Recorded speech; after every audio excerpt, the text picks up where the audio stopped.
Hello, and welcome to Cyberpunk 2077, where tonight I will be exploring Night City as slowly and as calmly as possible, in the hope that it sends you off to sleep. I'm going to be doing this as gently as I can. No explosions. No loud firefights. Well, probably no loud firefights. I can't make any promises, but the intention is there, and I think that counts for something. So Night City. Right. It's a city on the California coast. Enormous place. Absolutely massive. One of the most detailed open worlds ever put in a video game, which is either impressive or deeply concerning depending on how you look at it. The city never sleeps, which is a little ironic given that's precisely what we're trying to get you to do. I'm sorry about that. Not much I can do about the irony. We're playing as a character called V. Got it. V Thanks. is a mercenary, a gun for hire.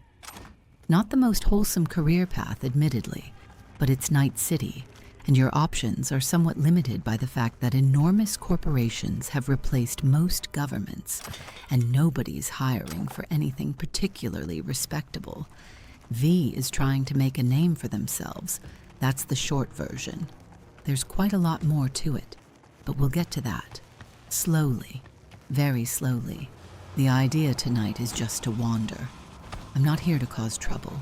I'm not here to pick fights with anyone. I'm just going to drive around this city at a very reasonable speed and let the neon wash over both of us until one of us falls asleep. Probably you. Hopefully you. I'll be fine either way. Night City is split into different districts. Each one has its own personality. Its own vibe. Some are glamorous. Some are a bit rough around the edges. Some are both at the same time, which is quite an achievement. There are people everywhere. There are advertisements everywhere. There is neon absolutely everywhere. It's the kind of place that would give you a headache in real life, but through a screen at whatever time it is where you are. I'm hoping it just sort of washes over you like a very loud lullaby. I've loaded us in near the start of the game. Watson District. V's stomping ground. It's a bit run down. Lots of market stalls. Lots of neon signs advertising things that are almost certainly illegal. It's got a certain charm to it if you squint, or if you're half asleep, which is rather the goal. I should mention I'm not very good at this game. I mean, I know what I'm doing broadly. I just tend to make decisions that a more competent person wouldn't make. So if something goes slightly wrong at any point, that's just me, really. Don't be alarmed. Or do be alarmed and then let the alarm sort of fade into drowsiness. That works too. Anyway, let's just have a gentle drive around and see what happens. So the character we're playing as is called V, and V is what this world calls a merc. Basically someone who does jobs for money. No questions asked, which honestly sounds like a pretty reasonable career path depending on who's asking. A merc in Night City is essentially a freelancer, not attached to any corporation, not aligned with any particular gang. Just someone with a skill set and a willingness to use it for the right amount of eddies. Eddies are what they call money here. Euro dollars. Everyone calls them eddies. I don't know why. Nobody really explains it. They just do. The way V gets work is through fixers. A fixer is sort of like a criminal middle manager. They know people, they know jobs, they know who needs something done quietly, and who's willing to pay for it. You don't ask too many questions. They don't explain too much. Everyone's happy. Or at least nobody's dead, which in Night City counts as happy. V's got a fixer contact called Dexter Deshawn. Big personality, nice coat, unfortunate judgment. We'll get to that. But before any of that, V's got a best friend. His name is Jackie Wells. Jackie is great, honestly. He's loud and warm and optimistic in a city that really doesn't reward optimism. He and V have been grinding away at small jobs together, trying to build a reputation, trying to become the kind of mercs that fixers actually call back. That's the dream, really. Make a name, make some eddies, make it in Night City, which is a city specifically designed to eat people like V and Jackie alive and barely notice. The game starts with them on the way up. Small jobs, a bit scrappy, a bit chaotic. But things are looking okay. They're getting noticed. Dexter Deshawn starts paying attention, and then he offers them the big one, the heist. I won't go into every detail because honestly, you should be relaxing, not following a plot summary. But the short version is this. There's a mega corporation called Arasaka. They're enormous. They're everywhere. Their tower is basically the tallest thing in Night City. And they have something, a biochip, the relic, it's called. And someone wants it very badly and is willing to pay V and Jackie a frankly unreasonable amount of eddies to go and get it. It goes wrong. It goes quite badly wrong. Not in a small, contained way.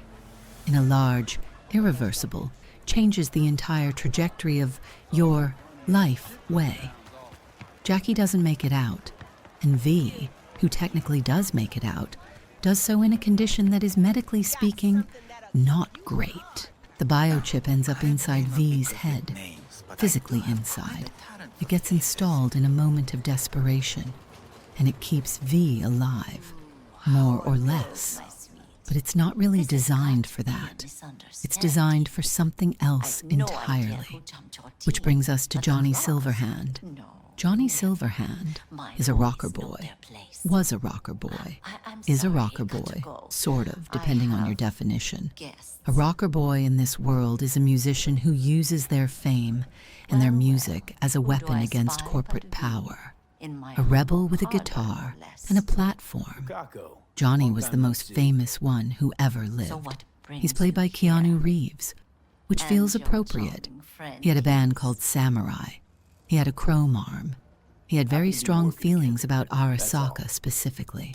He also died in 2023, which was about 50 years before the events of this game. Attacked Arasaka Tower. Nuclear device. Didn't go well for anyone involved, Johnny included. The thing is, before he died, Arasaka captured a digital copy of his entire personality. His memories, his voice, his opinions, his very strong opinions, all of it. That's what's on the biochip. That's what's now in V's head. So V is slowly dying because the chip is overwriting their brain. And the chip contains a dead rock legend who is slowly waking up and has things to say. Quite a lot of things. Not always helpful things, they argue. A lot. It's oddly comforting to listen to, actually. Like two people on a very long road trip who didn't choose each other.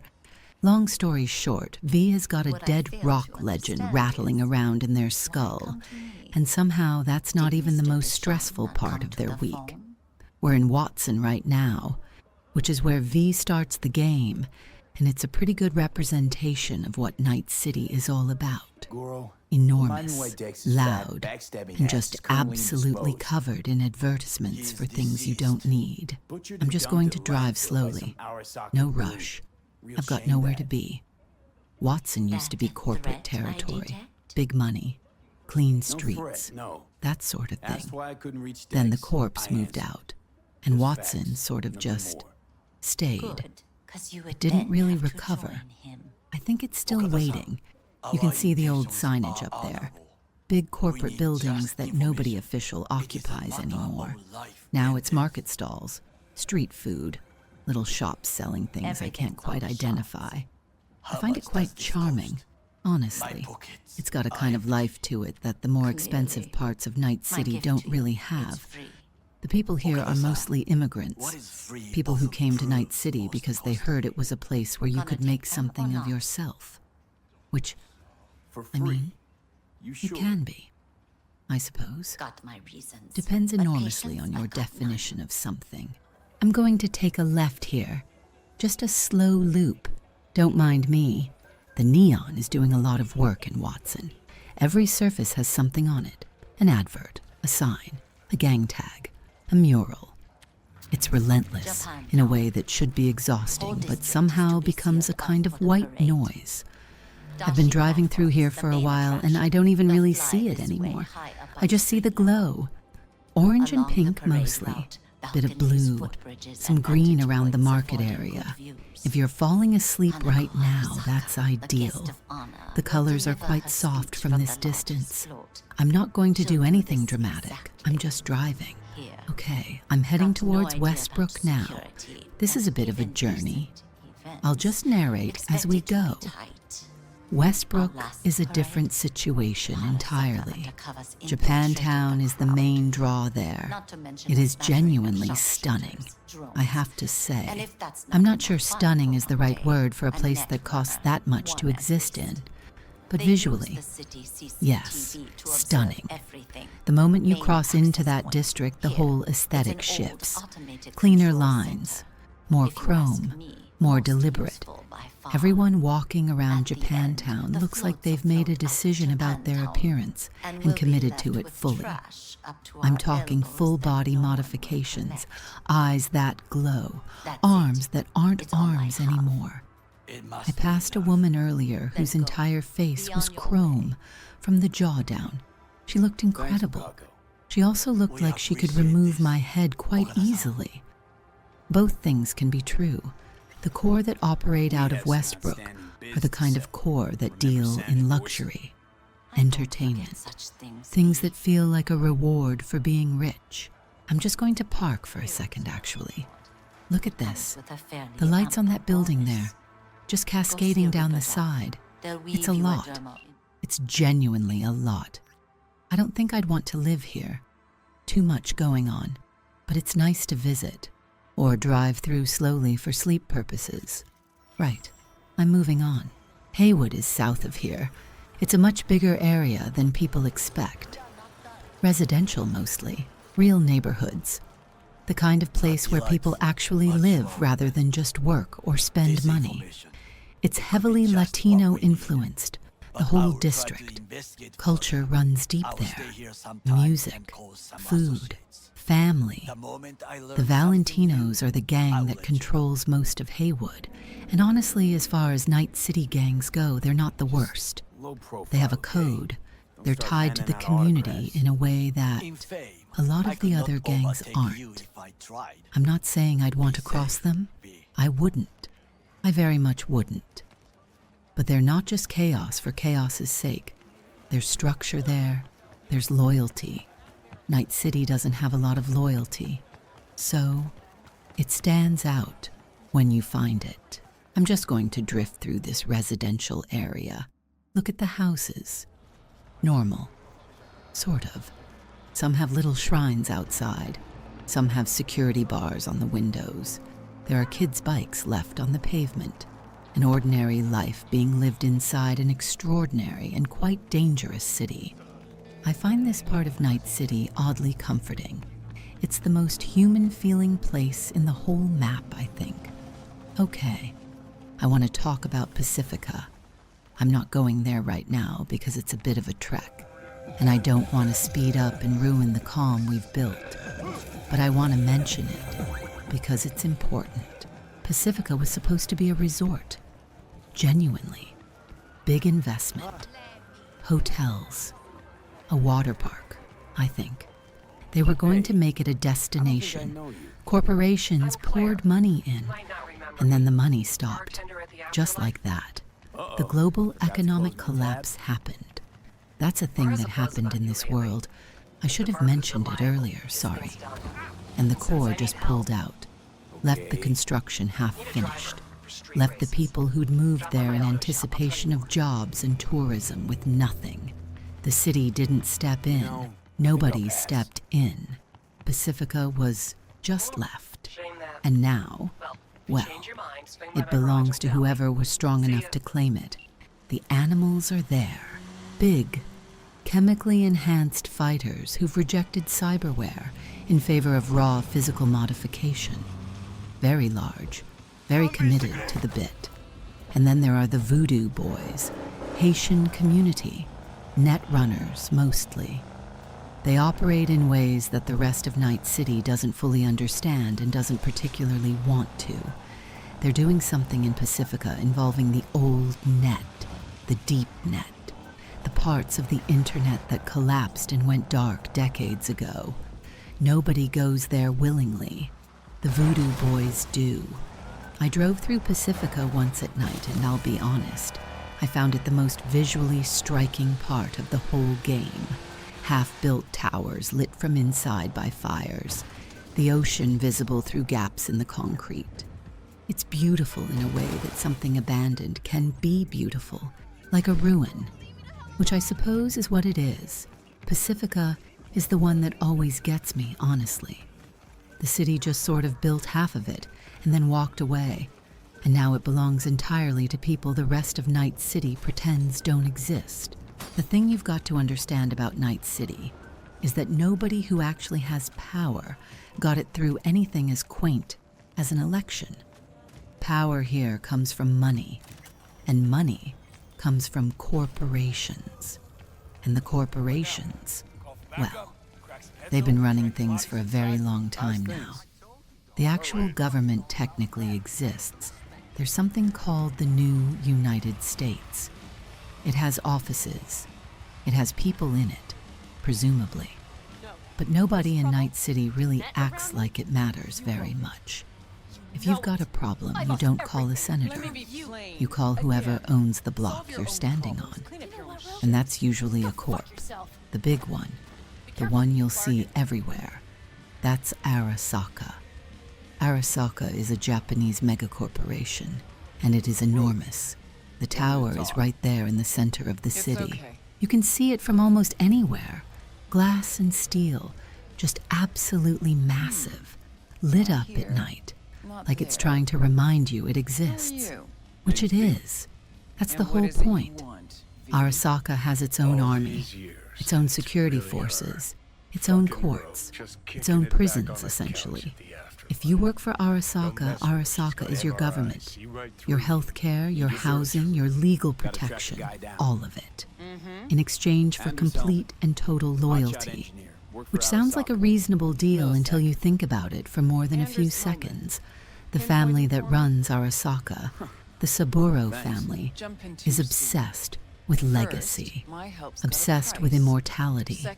The old man at the top has been at the top for a very, very long time. There's a reason for that. I won't get too deep into it right now, but the company has a particular interest in what happens to people after they die. Or more specifically, whether they have to. Which is a very corporate way of approaching mortality when you think about it. Then there's Militech. Militech is American. It's Arasaka's main rival, which means the two of them have been circling each other for decades, like two very large, very expensive dogs that have decided they don't like each other. Militech is technically a military contractor. It makes weapons, it sells soldiers, it trains armies. The line between Militech and the actual American government is, let's say, quite blurry. There are people who'd argue there isn't a line at all, and those people probably have a point. You'll see Militech equipment all over Night City. Their trucks, their weapons, their people. They're everywhere, quietly. Not as loudly as Arasaka, but everywhere. There are smaller ones, too. Biotechnica, which handles food and biotech. Important in a world where a lot of the natural agriculture is gone. Petrochem, which deals in fuel. Though there isn't much oil left, which makes Petrochem a somewhat uncomfortable company to work for in the long run. They're all aware of this. They're all figuring out what comes next, in the same way someone might be figuring out what to do with a business that's running out of its core product and isn't being entirely honest with its shareholders about it. There's also Kang Tao. There's Zetatech. There's Savoil. Several others with varying degrees of terrifying reach, each one with its own little empire inside the larger empire, each one protecting its interests with private armies, and hired help. The whole system kind of holds together because the core are too afraid of each other to let it collapse entirely. Mutually assured inconvenience. It more or less works if you don't look at it too hard. The thing that's genuinely interesting, in a kind of calm, slightly horrible way, is what happened to the actual governments. It didn't happen overnight. It happened gradually. Corporations got bigger, governments got poorer. Corporations started offering things governments couldn't. Infrastructure, security, jobs. People started relying on them, then depending on them. Then eventually the governments were just sort of there, existing on paper while the real decisions were being made in boardrooms. Night City itself is technically a free city, not owned by any one corporation, which sounds reassuring until you spend more than a few minutes there and realize that every part of it is contested by about 6 different companies simultaneously. Free from government, perhaps, but not free in any sense that most people would recognize. If you're drifting off right now, that's fine. You don't need to remember any of this. It's just the world V wanders around in, a world where the police are funded by corporations, where justice is a product, where even the concept of dying and staying dead is something people with enough money are working on solving. It's a lot, but it's also just the background, the city hum, the thing underneath everything. Arasaka's tower just sits there in the middle of the city, like it's reminding everyone who's actually in charge, which I suppose is rather the point. Johnny Silverhand is technically dead, which is a fairly significant obstacle for most people, but hasn't really slowed him down much. So Johnny was a rocker boy. That's an actual recognized thing in this world. A rocker boy is a musician who uses their music as a weapon against corporate power. Not metaphorically. Well, sort of metaphorically, but also sometimes literally. The idea is that fame and culture are the only forces big enough to actually push back against a mega corporation. Governments can't do it. The government barely exists. But a musician with a massive following and genuinely nothing to lose? That's a different problem for Arasaka to deal with. Johnny was exactly that kind of problem. His band was called Samurai. You actually hear their music in the game. It's quite good. Loud, aggressive. Not exactly what I'd recommend for falling asleep. So I'll keep the volume down while I'm telling you about him. But the point is, Samurai were massive. Johnny was massive. And at some point, Johnny decided that being famous wasn't enough, and that what he really needed to do was blow up Arasaka's headquarters, which he did in 2023 with a nuclear device. Not a complete success, if I'm being honest with you. The tower didn't come down entirely. Arasaka rebuilt, and Johnny ended up dead, which was more or less the expected outcome of that particular plan. But the attack did cause enormous damage and killed a huge number of people, including a lot of civilians, which is something the game doesn't really let you forget. It's not treated as a heroic moment. It's complicated. Johnny thought he was doing the right thing. He was also absolutely convinced he was the most important person in the room at all times, which is a combination that tends to go poorly. What happened to him after that is the strange part. Arasaka, before or around his death, created a digital construct of Johnny's personality, basically a copy of his mind, a relic. They put it on a biochip called the relic, and that chip ended up in a very bad place, which is to say it ended up in V's head, right at the back, taking up space. And slowly, over the course of the game, Johnny starts bleeding into V's consciousness. He appears, he talks, he has opinions, which he shares constantly and without much invitation. He and V argue about almost everything.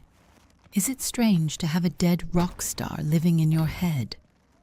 Probably. Oh, shit. V seems to manage. He's in rough The shape, interesting thing about Johnny, but alive. and I think this is why he's Let's hear worth what talking Dennis about while has you're to drifting say. off, is that he's not presented as a hero. Most games would make him a hero.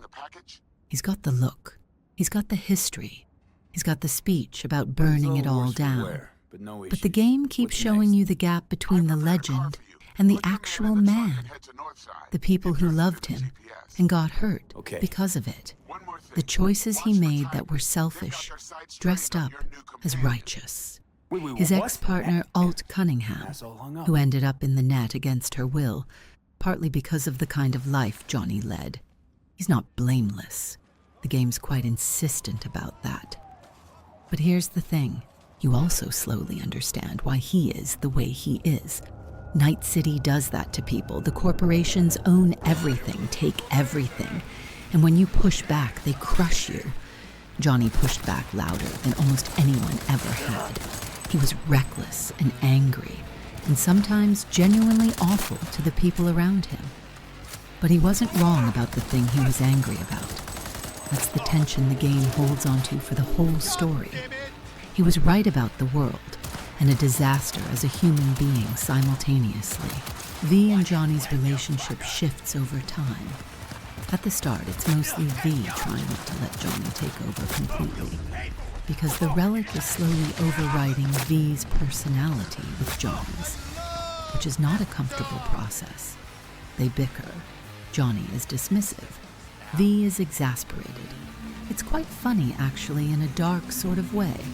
Two people stuck sharing one head, neither of them particularly happy about the arrangement. The conversations get longer, more honest. You start to see what Johnny actually regrets, which is a short list, but a significant one. You start to see what he actually values underneath all the noise and the anger. And he starts, slowly and reluctantly, to actually pay attention to who V is. There's a genuine relationship there by the end. Not a friendship exactly, something stranger and harder to name. Keanu Reeves does something quite specific with him.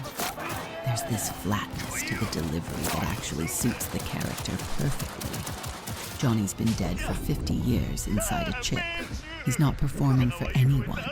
He's just there, rattling around, occasionally leaning against a wall in V's subconscious, looking like he'd rather be somewhere else, which fair enough. If you're still awake, don't worry about it. Johnny would probably tell you sleep is a corporate invention designed to keep you compliant, and you should be furious about it. He'd be wrong, but he'd say it with absolute conviction. You spend the whole game sort of arguing with him, and then quietly realizing you don't entirely disagree with him, which is a bit of an uncomfortable feeling. I'm going to take us out of the city for a bit, because honestly, the Badlands are probably the most relaxing part of this entire game, which is saying something when the alternative is downtown Night City at 2 a.m. So we're just going to drive, nice and slow, out through the city limits, past the last of the neon, past the checkpoints, and just out into the open dark. Right. So this is the Badlands. It's dry out here. Very dry. Hot during the day, cold at night, and just absolutely enormous in every direction. The city kind of stops, and then the world just opens up. You can actually see the sky out here. That sounds like a small thing. In Night City, it is not a small thing. The Badlands is basically everything that isn't Night City. Old oil fields mostly dried up. Abandoned towns that corporations built and then walked away from when the money ran out. Wind turbines. Long stretches of cracked road with nothing on either side. The odd fire in the distance that you probably don't want to ask about. It's not exactly welcoming, but it is quiet. The people who live out here are called nomads, and nomads in this world are not really a fringe group or a curiosity. They're a whole way of life. They rejected the city, or the city rejected them first, depending on who you ask. They move in caravans, big ones. trucks and vans, and all manner of modified vehicles all traveling together. They fix their own engines. They patch their own wounds. They look after their own. That last part is worth sitting with for a second. Looking after your own. Night City is not a place famous for that. In Night City, looking after yourself is already considered something of an achievement. Out here, it's different. The clan I want to talk about is the Aldecaldos. They're one of the major nomad families V can actually align with during the game, and they're genuinely one of the warmer things in the whole story. Their leader for most of what we see is a woman called Panam Palmer, and she is, I'll say it, extremely competent and also extremely fed up with most people, which is a relatable combination. The Aldecaldos do jobs, hauling, salvage, whatever pays. They drive out into the Badlands and they work, and then they come back to camp and they eat together and they sleep under the same sky every night. There's a campfire quality to them that the rest of the game really doesn't have. See, this is the thing about nomad life in this world. It's hard, really hard. No corporate safety net, obviously, because the corporations are the reason most of them are out here in the first place. Medical care is patchy. The roads are dangerous. Other nomad clans aren't always friendly. And Noosa border forces have a habit of coming down hard on anyone living outside the sanctioned city structures. But there's a freedom to it. An actual freedom. Not the kind Night City sells you on billboards. We're passing an old oil field now. Just these rusted pump jacks standing there in the dark. Most of them haven't moved in years. The oil's largely gone. Petrochem still operates some of this land technically, which means there are occasional patrols out here, which is the kind of thing that makes a quiet drive slightly less quiet if you're not paying attention. Just going to keep the headlights low. There are abandoned towns scattered throughout this stretch.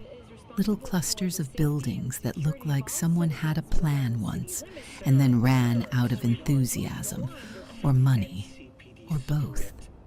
Some of them still have signs up, faded lettering, old logos for companies that probably don't exist anymore, or exist now as subsidiaries of something much larger that doesn't acknowledge them.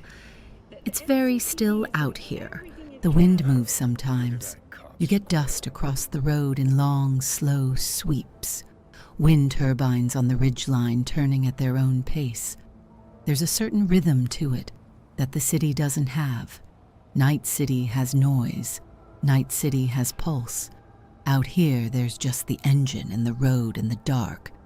I always drive a bit slower in the Badlands. Don't know why. There's no real reason to. The Aldecaldo camp, if you find it during the game, has this lovely lived-in quality. Washing strung between vehicles. Someone always cooking something.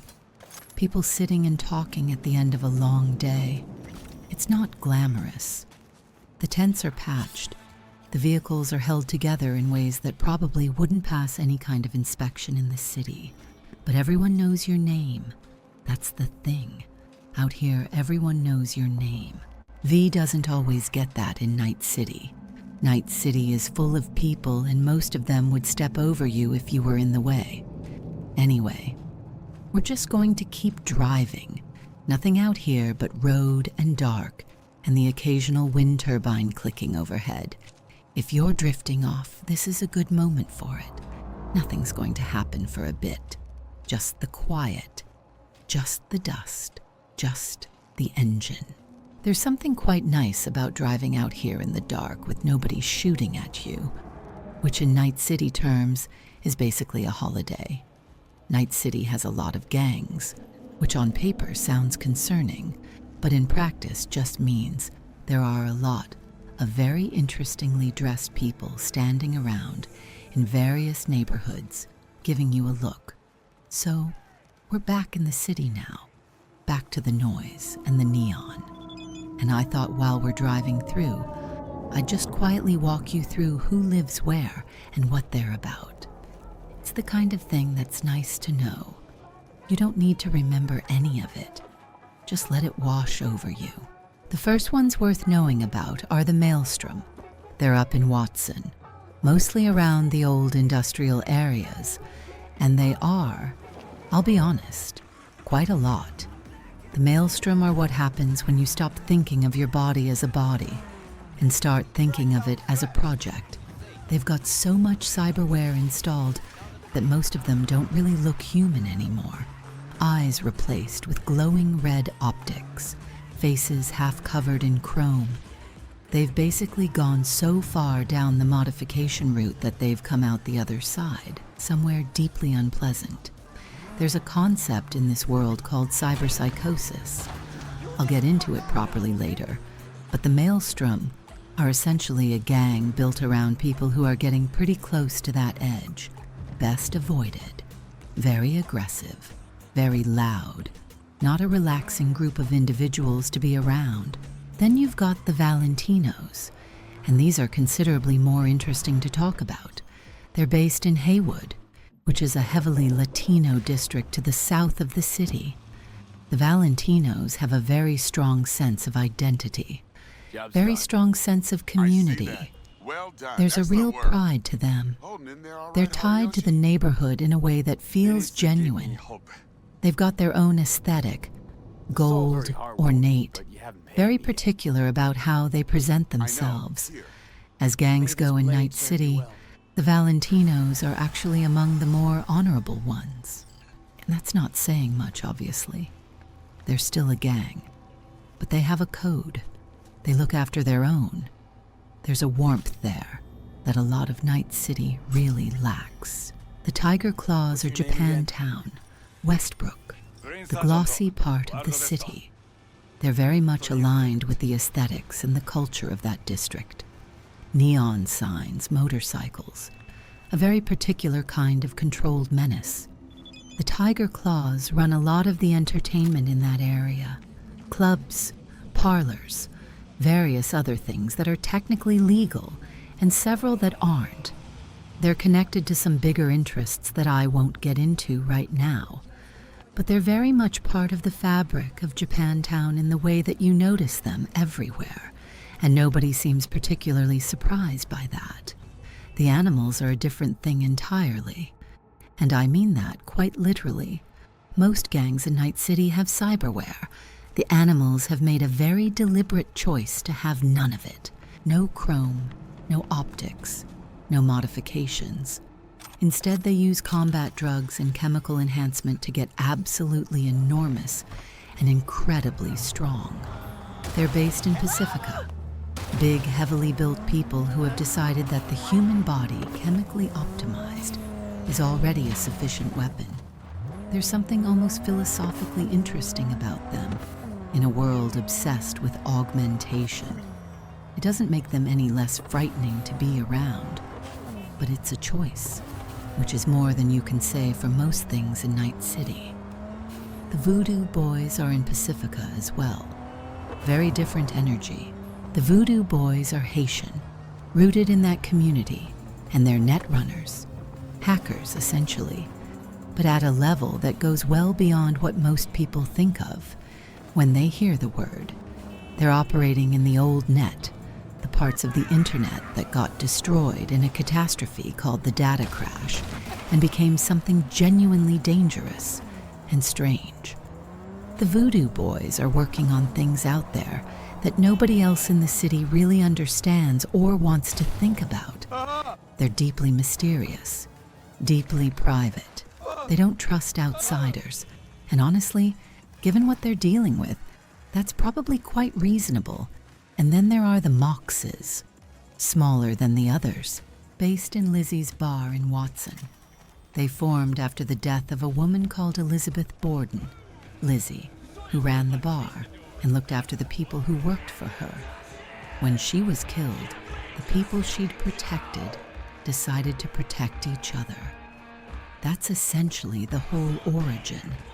The Moxes look after sex workers and people who get exploited by the rest of the city. They're not out here taking territory or fighting turf wars. They're just trying to make sure that the people Night City chews up the most have somewhere to go and someone watching out for them. which in this city is actually a radical act. The Moxes are probably the gang I'd be least scared to accidentally make eye contact with, which in Night City is genuinely a consideration you have to make. One of the things that makes this world feel genuinely different from just a regular city with neon lights on it is that most people walking around out there are not entirely human in the biological sense.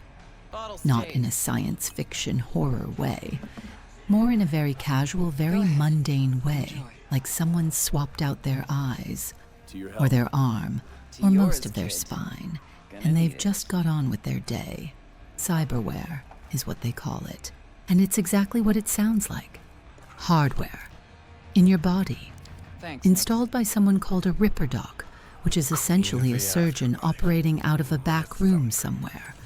No questions asked, probably cash only.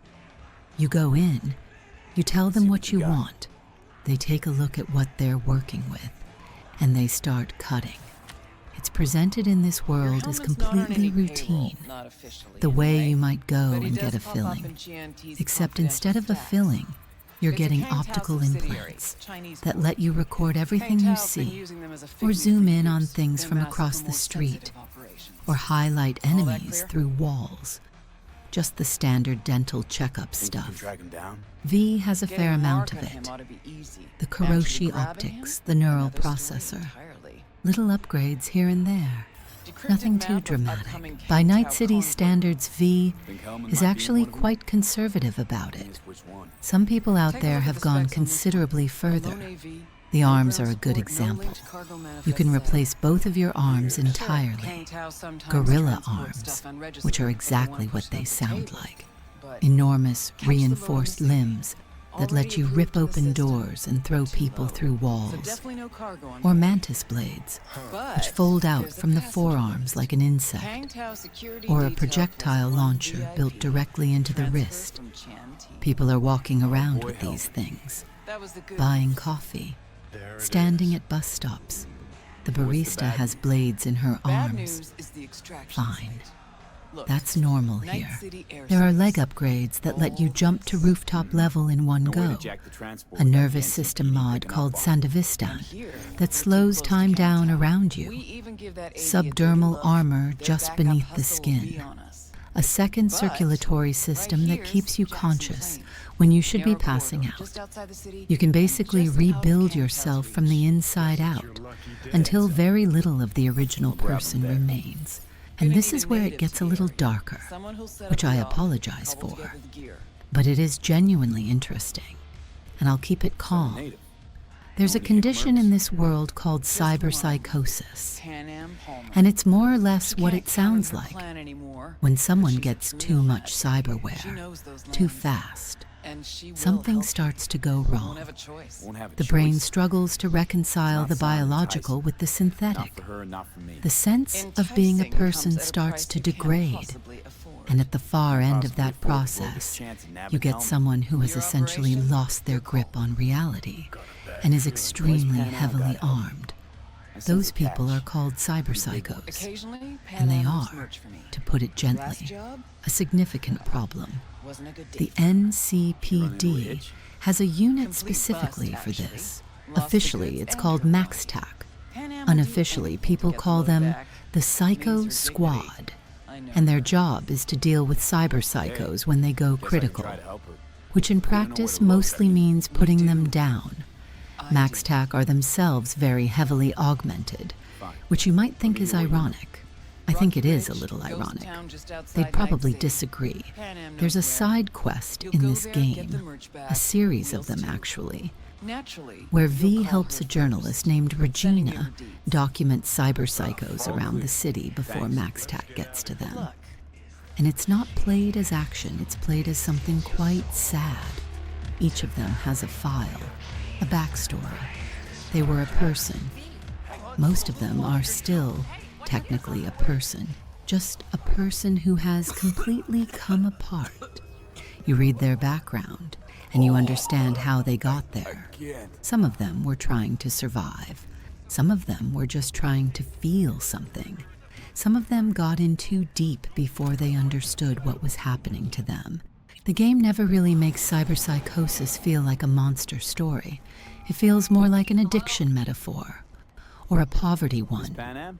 Because the thing is, the really expensive cyberware, the good stuff, with proper calibration and aftercare, that's less likely to cause problems. It's the cheap stuff. The back alley ripper doc with low-quality components and no follow-up appointments. The people who can't afford better are the ones who end up on Regina's list. Night City will sell you the upgrade. It will absolutely sell you the upgrade. It just won't make sure you're going to be okay afterwards.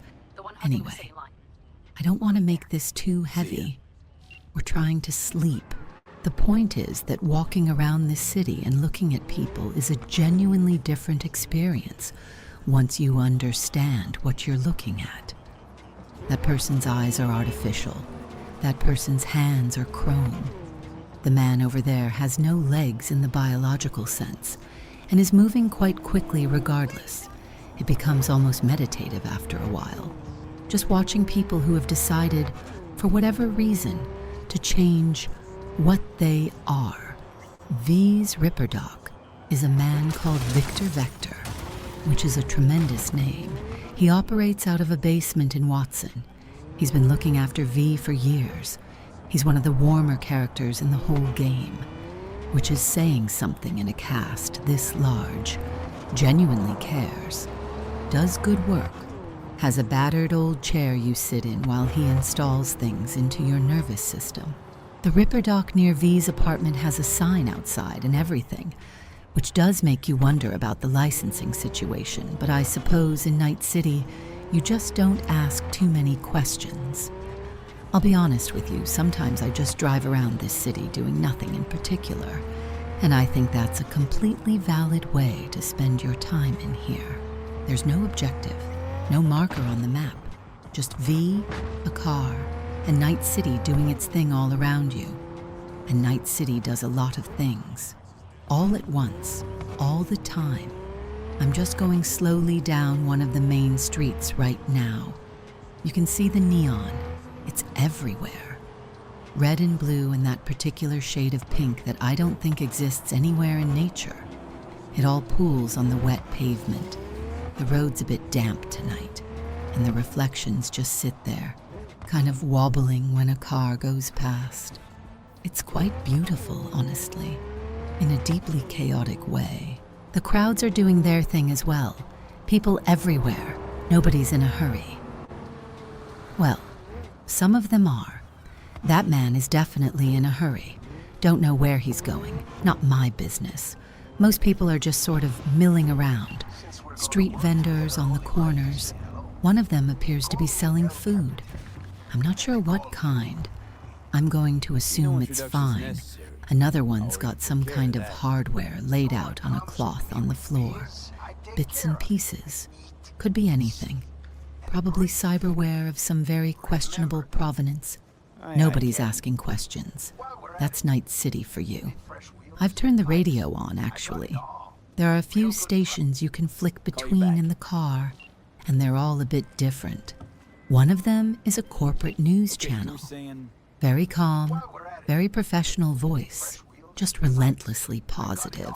Everything's fine. The economy is great. Arasaka has your best interests at heart.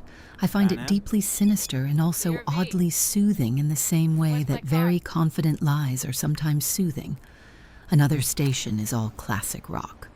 Proper old stuff. Just guitars. Nothing about mega corporations. Nothing about biochips. Just a man singing about driving somewhere, which feels appropriate. And then there's Moro Rock Radio. That's the one with the AI DJ. His name's Jingle Boy.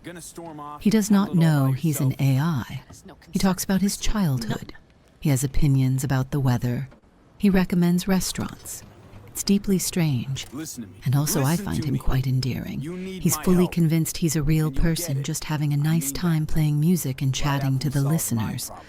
Which, I mean, good for him, honestly. That's the dream. I'm going to park up here and just walk for a bit. On foot, it's a completely different experience. The scale of it hits you more. The buildings go up and up. There are residential towers with washing lines strung between balconies. Little lights in the windows, people living their lives in there, making dinner, watching something. Probably a brain dance, actually. That's the thing in this world. A brain dance is a recorded experience. Someone films their entire sensory reality. What they saw, what they heard, what they felt. All of it. And you can buy it and plug it directly into your nervous system. It plays back like memory. Better than memory, probably. More vivid. You're not watching someone swim in the ocean. You are swimming in the ocean. You feel the cold water. You smell the salt. Everything. It's used for entertainment. Also for therapy, apparently. Also for things that are less legal and considerably darker. But on a basic level, it's just people sharing experiences, which is a very human thing when you think about it. Taken to a slightly alarming conclusion, but still very human. I'm walking past a food stall. There's steam coming off it. The vendors got their head down, just working. I feel a little bit bad that I can't actually buy anything. V doesn't seem hungry. Or maybe I just haven't found the button. Long story short, I'm not eating at the food stall. I'm just observing the food stall respectfully. There's a kind of beauty here. I've said that, and I mean it. It's not a comfortable beauty. It's not the countryside. It's not restful. But there's something about a city that never goes dark and never goes quiet that is its own kind of hypnotic. The noise and the lights and the people just keep going. You can stand in it and let it wash over you, like being at the edge of the sea, just a very loud sea, with adverts on it. Are you asleep? No pressure if you're not. Just checking in. I'm still here, just walking. Nothing urgent is happening. If you're still awake, don't worry about it. Just stay comfortable, and we'll keep going. The endings in this game are something I keep thinking about, which isn't something I say very often about video games. Most games end and you sort of move on. This one doesn't quite let you do that. It sits with you a bit, which is either a sign of very good writing or a sign that I need to get out more. Probably both, if I'm honest. So there are several endings. I'm not going to go through all of them in precise detail, because I'd rather you drifted off peacefully than sat up anxious about spoilers. But I will say, they're all quite different in tone. None of them are triumphant in the way you'd expect. There's no big speech, no fireworks, no everyone cheering in a square somewhere. It's more like the end of a long night, where you're not entirely sure if things went well or not. In some of them, V survives, sort of. Something's changed, though. Something's missing or different. Hard to put your finger on exactly what. The city's still there. The neon's still on. But V isn't quite the same person who showed up at the start of all this. One ending sends V out in a blaze. Very rock and roll. Johnny would approve. It's the kind of ending that would make a good song. Probably has, actually, somewhere in Night City. There's one where V leaves entirely. Gets out. Goes with the Aldecaldos into the Badlands and just keeps driving. That one's probably the closest the game gets to something you could call hopeful, though it's a quiet kind of hope. The kind where you're not sure what comes next, but at least you're moving. I find that one quite comforting personally. Maybe because after everything Night City puts you through, the idea of just driving away from it feels like a genuine relief. There's also a secret ending. I won't say much about it, just that it involves going in more or less alone, which is either very brave or very stupid, depending on how you look at it. Johnny's take on it is quite funny, actually. Well, funny in a grim sort of way. The thing that strikes me about all of them is how quiet they are. relatively speaking. For a game this big, this loud, this full of explosions and neon and shouting, the endings are genuinely subdued. There's a sense that things are just over. Not resolved necessarily, just over. Night City carries on without much caring either way. And then there's Johnny. His arc through all of this is the part I keep coming back to. He arrives in V's head as essentially a very angry, very selfish man who's been dead for 50 years and is furious about it. He was furious about a lot of things before that too, to be fair. But somewhere across the game, depending on how you play it, something shifts. He's still difficult, still reckless. But there are moments where you can see something underneath all of that. Regret, maybe. Something like it. For a digital ghost with no body and a very limited future, that's quite a lot. The game doesn't resolve him neatly either. Doesn't sand off his rough edges and turn him into someone easier to like. He's still Johnny Silverhand at the end. But a version of Johnny who's maybe thought about things a bit more than he used to, which in itself feels honest.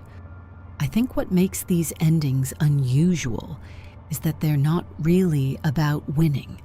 Most games are about winning. You complete the thing, you beat the enemy, you get the ending that confirms you did well. This one's more interested in what happens to a person when they're running out of options. We're almost there. What they choose, what they leave behind. It's a bit melancholy in the best possible way, the kind of melancholy that feels earned. If you're still awake and you've been following along with all of this, I think you'd enjoy playing it yourself, or just watching the endings on their own. Either way, it's worth it.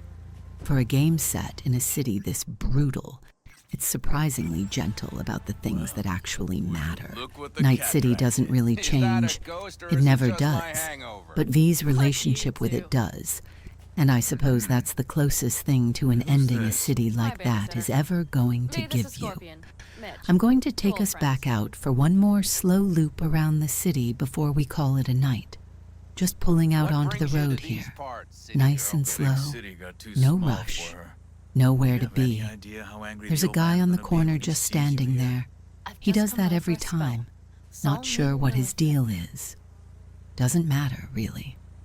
We're not in a hurry. The lights look quite nice from this angle, actually. All that neon just sitting on the wet road. Oranges and blues and pinks. It's a lot, this city. It really is a lot. But at night, at this speed, it's almost manageable.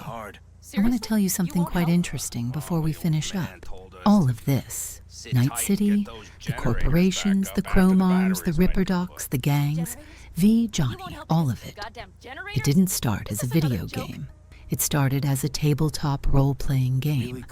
A man named Mike Pondsmith created it in 1988, sat at a desk somewhere in the late 80s, and just imagined all of this. The mega corporations replacing governments, people modifying their bodies with technology, a city on the California coast where the gap between rich and poor had become so extreme it stopped being a gap and became more of a different dimension entirely. He called it cyberpunk, and he wrote it in 1988, imagining what the world might look like around 2020 or so, which is a bit of an uncomfortable thing to sit with if you think about it too long. So I try not to, but it is remarkable. The neon signs, the rain, the corporations, the augmented people wandering around with chrome where their arms used to be.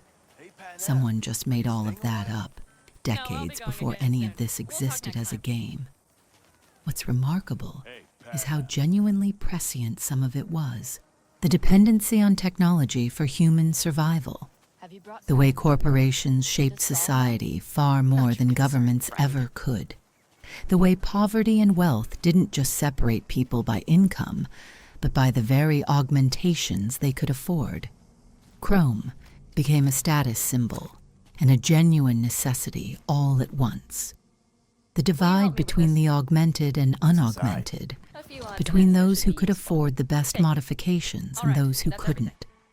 It's a system that rewards those with money to modify themselves and leaves everyone else behind. That tension, that inequality baked into the very structure of the setting, it's what makes Night City feel so uncomfortably real. Anyway, we're coming up on the overpass now. I do like this bit of road. You can see quite a lot of the city from up here. There's the Arasaka Tower over there, all lit up like it always is. Never off, never dark, always watching. Very on brand. Just going to take this corner gently.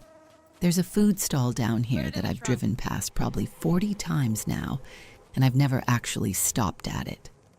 I don't know what that says about me. Probably something. Bit of rain coming down now, actually. That's nice. Rain in Night City always looks incredible. Everything goes that little bit more reflective. All the colors spread out a bit more. Very peaceful if you're watching from inside a car going at roughly the speed of a nervous pedestrian. I think we're going to call it there. I reckon. If you're asleep right now, that's brilliant. Really? That's the whole point of this. I hope it was comfortable, and I hope you have a nice rest. And I'm sorry about any of the louder moments earlier in the video. If you're not asleep, that's all right too. Don't worry about it. Sometimes sleep doesn't come, and that's just how it is. You're comfortable and you're warm, and that's already most of the job done. Honestly. There's more of this sort of thing on the channel if you need it. More slow wandering around places. More lore. More very gentle driving. Just going to park up here, I think. Nice quiet spot. Bit away from all the noise. You can still see the city from here, but it's far enough that it just looks like lights. Good night. And you hear it. What's that? The wind whistling through boarded up windows. Tumbleweeds scratching across dry, sandy tracks. That's how towns die. Not with a bang, but with whispers and whispers.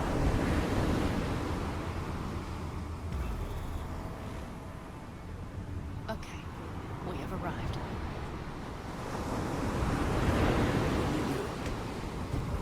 The rapids, and we've little time for that. We'll need to improvise. We should scout first, to look for anything that might be useful.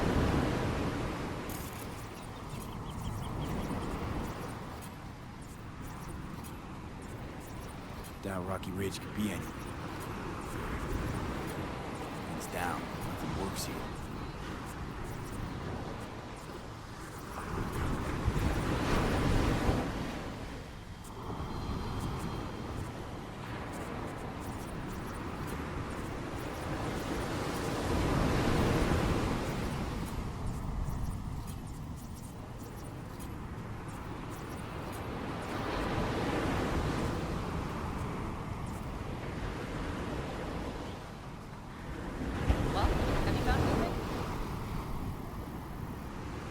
Dice. Nothing's up. All cut off. We'll make it work. The rapids will roll in.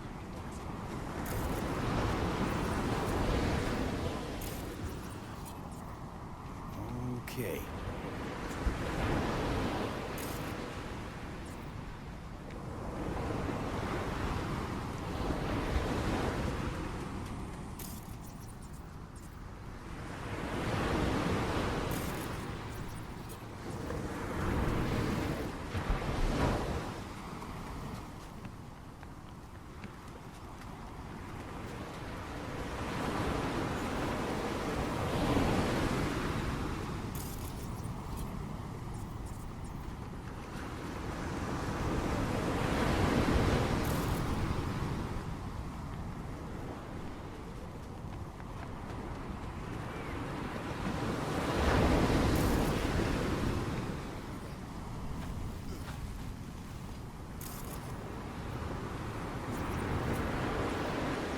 Found the breakers, but there's no juice on them.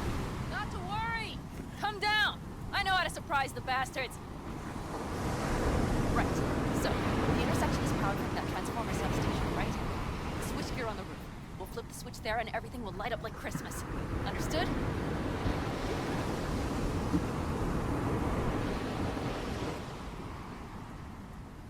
Fine idea. Let's get us some power. I'll look around for access points. Great. They're likely to show up in numbers. We can't know. We need to outfox them, then get to my car somehow. Relax. Got a few ideas. I'll try to play a little game with them at the intersection.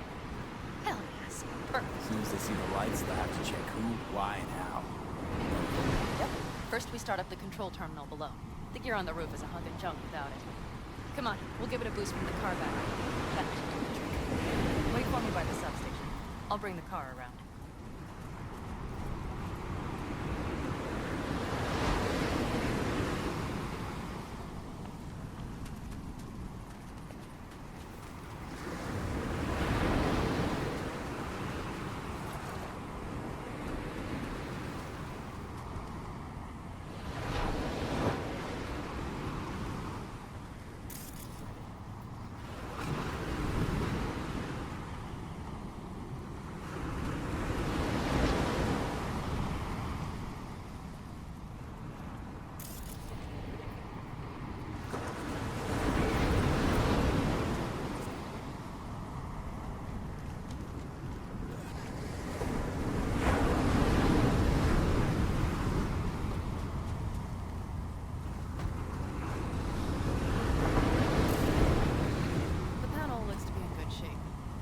Make a bypass circuit to the power supply.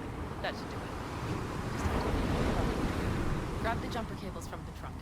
We'll boost it from the car battery.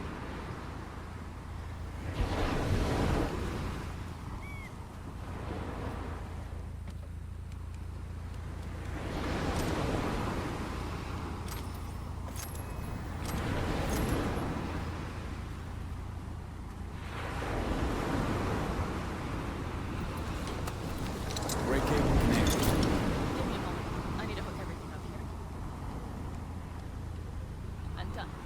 Now the black battery. There she goes. Thought the old jalopy served us well. Okay, I've got it. Start the terminals. Once the power is on in the building, get on there. You got it. I'll set a rocket. We'll have the whole intersection planned. You flip the breakers when I give you the signal to do so. Understood? Yes, ma'am.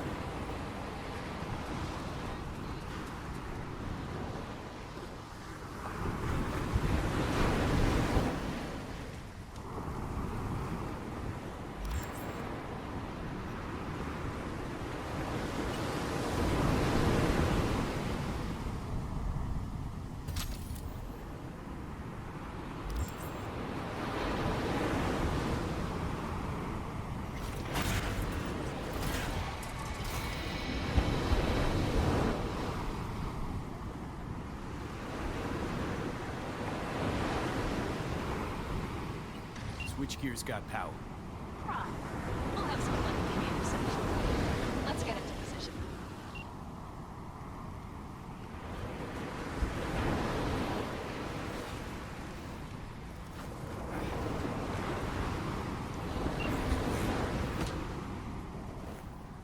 Remember, as soon as we see it, it's Got it. Cover me, just in case. of course. You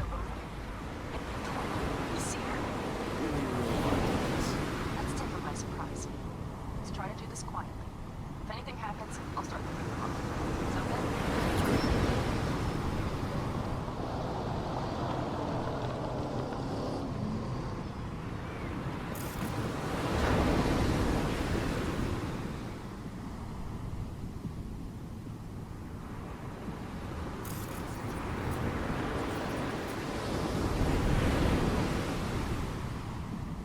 You, wait for up here. Get good and ready. Starts. Light.